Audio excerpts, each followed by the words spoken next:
मुझे दिख रहा है तुम मेरी बेटी नहीं हो। ऑपरेशन के बाद पट्टी खुलते ही बुजुर्ग हरिराम जी ने सामने खड़ी महिला का हाथ झटक दिया। कमरे में एक पल के लिए सन्नाटा छा गया। बेटा विवेक हैरान था, डॉक्टर भी चौंक गए, क्योंकि हरिराम जी की आंखों की रोशनी तो अभी अभी लौटी थी। फिर उन्होंने ये कैसे पहचान लिया कि सामने खड़ी महिला वही नहीं है जो पिछले कई दिनों से उनकी सेवा कर रही थी। हरिराम जी ने धीरे से पास खड़ी नर्स को बुलाया। बेटी जरा पास आओ। नर्स झिझकते हुए आगे बढ़ी। हरिराम जी ने उसके हाथ अपने हाथों में लिए और अपनी आंखों पर रख लिए। कुछ ही पल बाद उनकी आंखों से आंसू बहने लगे। यही है, यही मेरी बेटी है। मैं अपनी आंखों से नहीं, इस ममता भरे स्पर्श से पहचान गया। कमरे में मौजूद हर व्यक्ति की आंखें नम हो गईं। कुछ दिन पहले की बात थी। शहर के एक छोटे से घर में सीमा अपने देवर विवेक से शिकायत कर रही थी। सुनो देवर जी, आप तो विदेश जाकर मेम साहब ले आए और सारी जिम्मेदारियों से मुक्त हो गए। माँ जी के आखिरी समय की सेवा भी मैंने ही की थी, पर अब बाऊजी की सेवा मुझसे नहीं हो पाएगी। दिन भर उनका दर्द, उनकी पुकार, उनकी दवाई, उनकी आंखों की रोशनी भी चली गई है। भैया सुबह ऑफिस चले जाते हैं, बच्चे स्कूल, मैं अकेले सब कैसे संभालूं? विवेक चुपचाप सब सुनता रहा।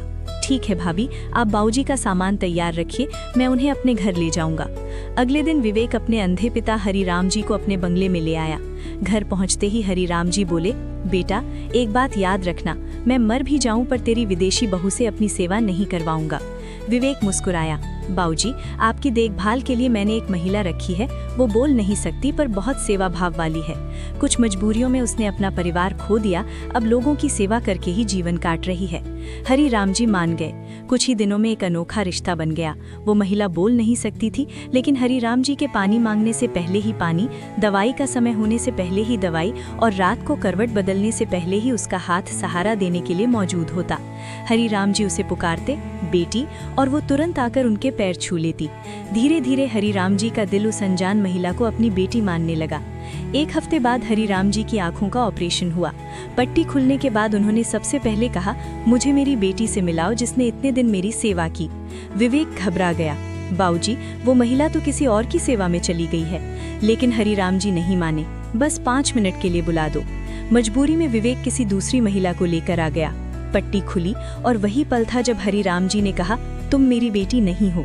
सब हैरान थे। तभी उन्होंने पास खड़ी नर्स को बुलाया और उसके हाथ अपनी आंखों पर रख दिए। आंसुओं से भीगी आवाज में बोले, बेटी, तूने मेरी आंखों की रोशनी ही नहीं, मेरे नजरिए को भी ठीक कर दिया। तू बोल नहीं सकती, लेकिन तेरे स्पर्श में जो ममता है उसे मैं कैसे भूल सकता हूँ।